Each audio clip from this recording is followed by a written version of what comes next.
Do Jornal Público, este é o Soundbite. Ruben Martins. E hoje tenho uma certeza, o Estado da Nação é frouxo. Viva Ana Sá Lopes. É frouxo. Ruben, viva. E viva Helena Pereira. Olá, viva.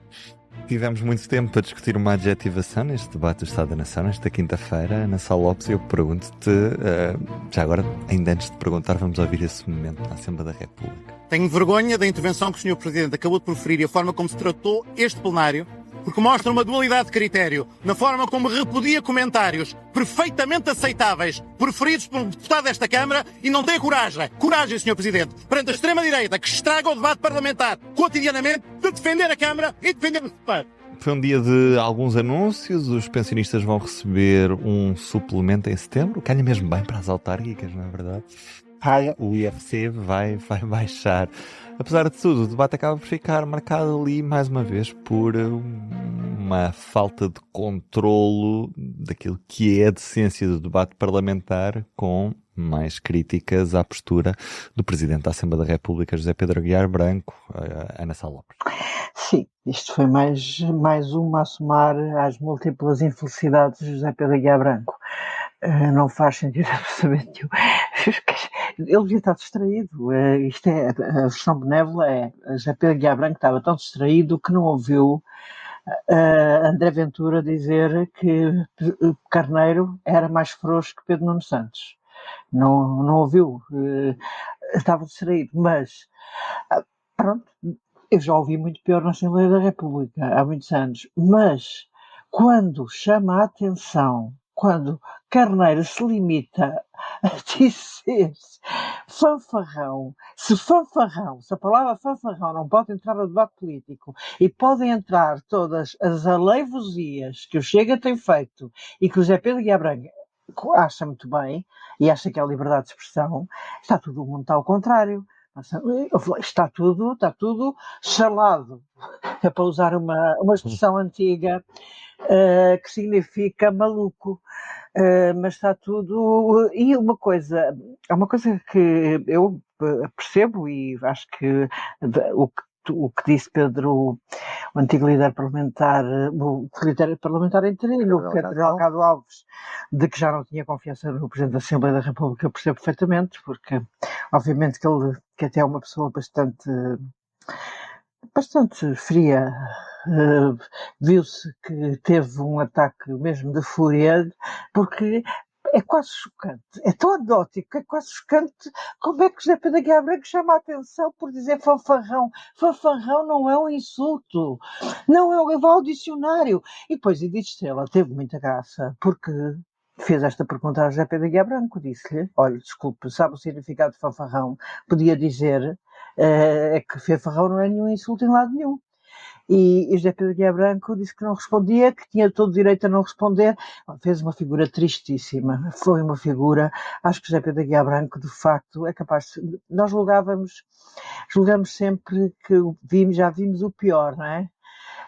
E depois não vimos, há sempre pior, consegue sempre descer mais baixo. E acho que vai ser o caso, que o José Pedro Aguiar Branco vai ficar como um péssimo Presidente da Assembleia da República na história. Que acho que faz uns discursos de vez em quando são bons, fora isso ele não tem de facto limites para gerir uma sessão parlamentar. Helena Pereira, isto acaba por manchar o debate desta quinta-feira. Sim, mancha o debate também pelo lado de Luís Montenegro, não é? Porque o Primeiro-Ministro preparou o trabalho de casa para levar uma série de anúncios populares, todos eles, percebeu-se pela dificuldade da oposição de criticar algumas medidas. É possível. Estamos a falar da descida do IRC, do alargamento do subsídio para professores deslocados, aliás, que em março o PSD tinha votado contra essa medida que, mesmo assim, tinha sido aprovada por proposta do Bloco de Esquerda, e o bónus dos pensionistas, não é? E, portanto, Luís Montenegro levava um ramalhete bem composto e bem popular para disfarçar o facto de não ter uma resposta imediata para problemas mais estruturais da habitação e da saúde, com os quais foi confrontado durante o debate. Mas para os objetivos eleitoralistas de Luís Montenegro, a coisa estava-lhe a correr até mais ou menos bem, não é? Sem dúvida. Até porque há um bónus anunciado para os pensionistas e, mais uma vez, calha em cima de eleições, neste caso, das Sim, e autárquicas. é mais uma vez um governo a tentar fazer o mais fácil, que é lançar mão do dinheiro de excedente orçamental para usar para medidas temporárias, não é? Portanto, a receita já é conhecida, mas tem efeito a curto prazo, a muito curto prazo, e tem efeitos eleitorais também, como a Porque, história demonstra. independentemente de ter efeitos eleitorais, as medidas são de facto boas. Quer dizer, aquelas reformas de miséria que vão ser, estamos a falar em aumentos bastante reduzidos para quem tem como reforma 500 euros por mês, não é? Portanto, são de facto boas medidas. Ana, mas não fazia mais sentido o aumento das pensões ser uma medida permanente e não este suplemento Não, em concordo. que é quase um subsídio, não Concordo é? E vem inteiramente ali. contigo. É quase pôr os pensionistas numa espécie de uma dependência das boas graças ou não do governo.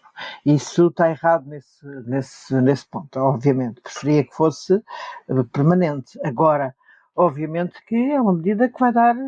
Aí a Helena tocou num ponto. Como é que a oposição ia dizer que era contra? Não era possível dizer que era contra. Era impossível. Agora, formas estruturais de resolver o problema da saúde e da habitação, percebeu-se que o governo não tem. Isso são as duas coisas que preocupam mais os portugueses, nomeadamente os mais jovens, e não há.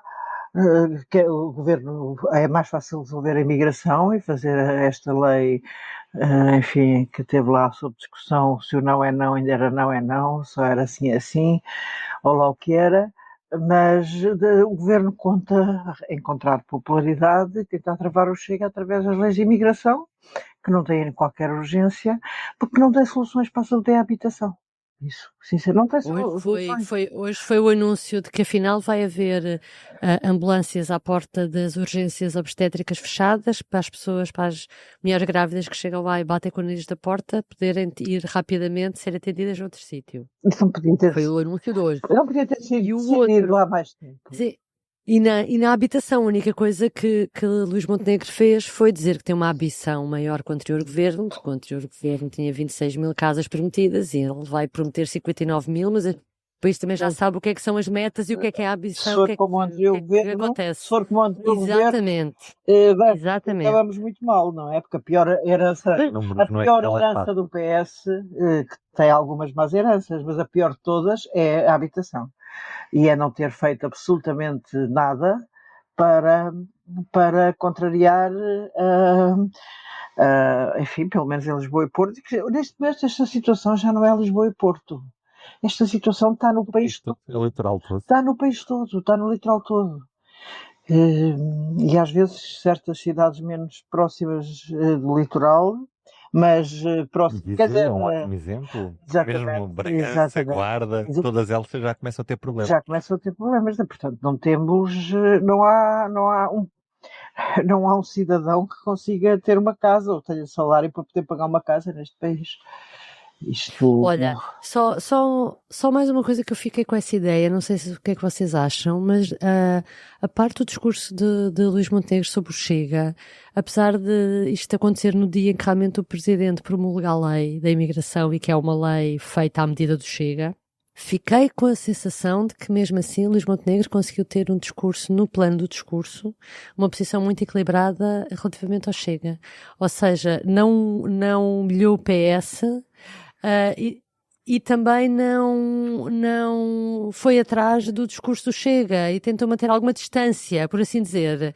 Apesar disto vir na sequência desta grave alteração às leis da imigração, eu acho que mesmo assim em termos discursivos ele tentou mostrar foi muito equilibrado. Tentou mostrar muito que era moderado, é verdade. Que não se tinha vendido ao Chega, isso ele tentou fazer isso tudo. Sim. Em termos de discurso foi humanismo, agora tanta conversa sobre humanismo, enfim. Depois deixou para o Chega a defesa da justiça pelas próprias mãos, como está a acontecer em Espanha. Aliás, uma deputada do Chega, que agora não me ocorre o nome, chegou a defender que deviam ser deportados todos aqueles que não se integrassem na nossa cultura, que é uma expressão algo vaga. Usassem burca, usassem roupas compridas. Eu estou a falar do. Não gostem de bacalhau. Não gosto. Bacalhau, bem, isso aí havia uma quantidade de portugueses que tinham que ser deportados. A ideia de toda a gente gosta de bacalhau é uma das Era maiores. salto para a Noruega Mas e não. a Marielza comer bacalhau. Completamente. Eu acho que esta questão da imigração também se depende muito pelo facto de haver necessidades que são muito básicas, nomeadamente a habitação e a saúde, que neste momento acumulam frustrações nos portugueses e, portanto, olhamos para aquilo que é o mais fácil, que é apontar o dedo para os imigrantes e achar que o problema da habitação é culpa deles, o problema da falta de saúde é culpa deles, quando sabemos que não é essa a realidade. Ana Sá Lopes e Helena Pereira, amanhã cá estaremos para fechar a temporada de Soundbites. Beijinho, até amanhã. Beijinho, até amanhã. O Soundbites é um programa de Ana Sá Lopes, Helena Pereira e Ruben Martins. A música original é de Ana Marques Maia. Siga o podcast na sua aplicação preferida para não perder os novos episódios. O público fica no ouvido.